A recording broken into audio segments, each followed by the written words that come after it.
I love education, period. I know I'm making a difference as a teacher, but I would aspire to be an administrator because I want to empower other teachers in order to ensure that all students are reaching their best potential. I believe that all students, no matter their special needs or the special circumstance, can achieve success. And I think if I take care of my teachers and I empower them, then we will see success from students.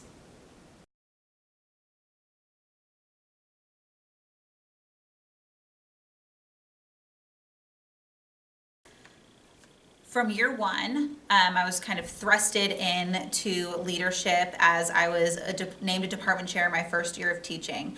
I've been a department chair and special education teacher for the past 6 years. I've run staffs over 20 people, and I've been responsible for departments over 200 students. I've run various trainings, collaborated with numerous district and campus personnel, worked in all curriculum areas, and I just think my diverse experience has prepared me to be an administrator.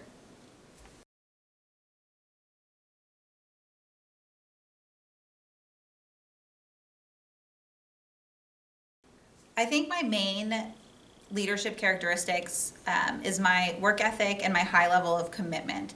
I'm dedicated to the staff that I support and to all of my students. I encourage their diverse and unique qualities, and I make sure that they have everything they need in order to succeed. I think I'm also really organized and I'm able to prioritize things, but I think most importantly, I know when to ask for help.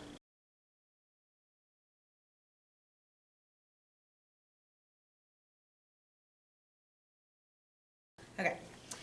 Diverse and urban populations have many layers that we need to consider. And I think as leaders, if we consider two things, then we will see success with those populations. First, I think we have to create a culture in a campus that fosters acceptance, accepts differences, and has equal opportunity for everybody.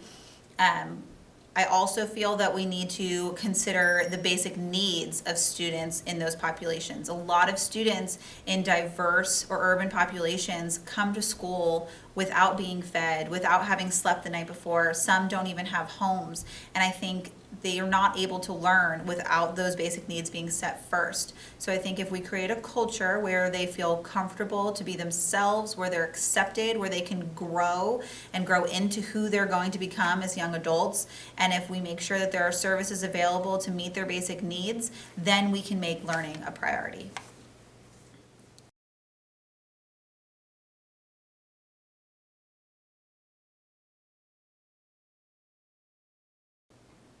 Rural and small city populations are quite different as well. I think you need to have transparency, you need to have an open door, you need to be innovative in your funding and your professional development. And you need to bring opportunities to them. Rural and small populations tend to be very close knit. Everybody knows everybody. And so if you're not including the community in the decisions that you're making for your school, there's going to probably be a lot of issues. So with the transparency and the open door policy and communicating the why of how you're making decisions, I think that would help.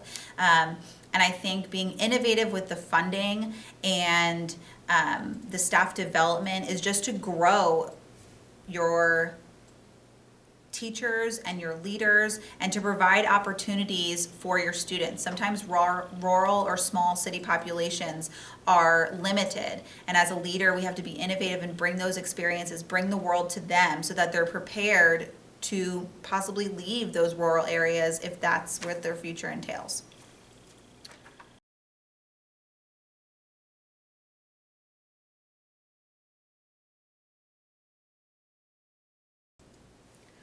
Parent and community partnerships are essential to the success of a school.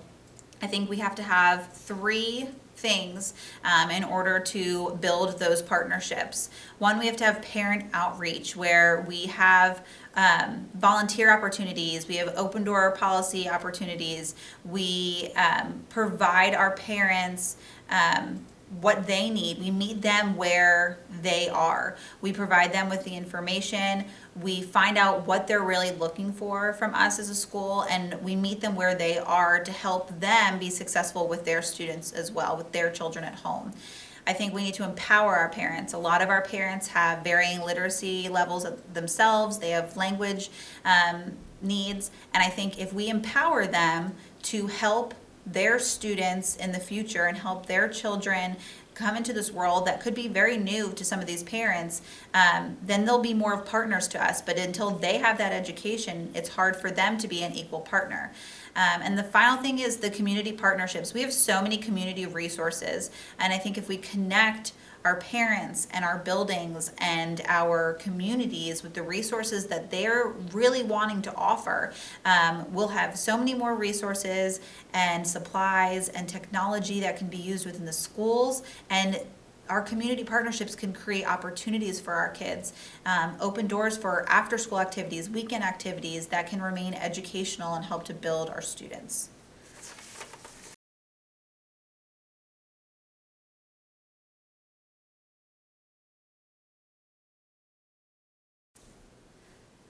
The main thing that I believe in with campus-wide discipline is that it needs to be consistent. There needs to be a consistent plan that administration and teachers have full understanding of, and that everyone is implementing in the same way. I definitely believe that teachers should be able to run their classrooms how they see fit and in their own style. However, there needs to be some consistency from classroom to classroom, teacher to teacher with discipline. Everyone needs to be present.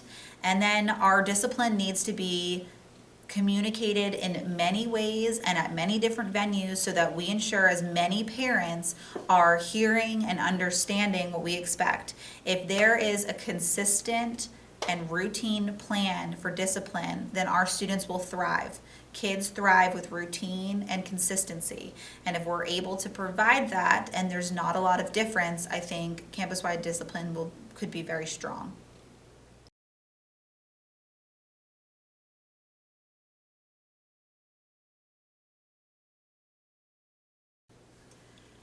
Campus-wide technology is also a very important aspect to school. Our kids are growing up in a world of technology, and it's our responsibility as educators to ensure that they go out into the world competent to use technology.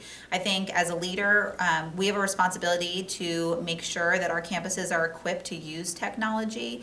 And if we are not well supplied with technology, then we need to utilize those community partnerships. We need to reach out to our district, and we need to possibly even apply for grants, anything that we can help to improve our kids' education.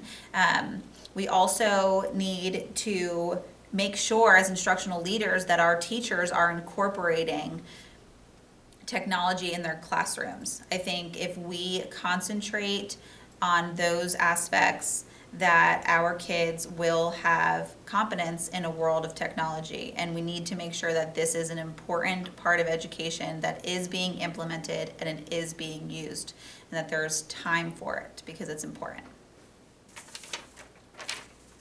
Okay, I think that's it.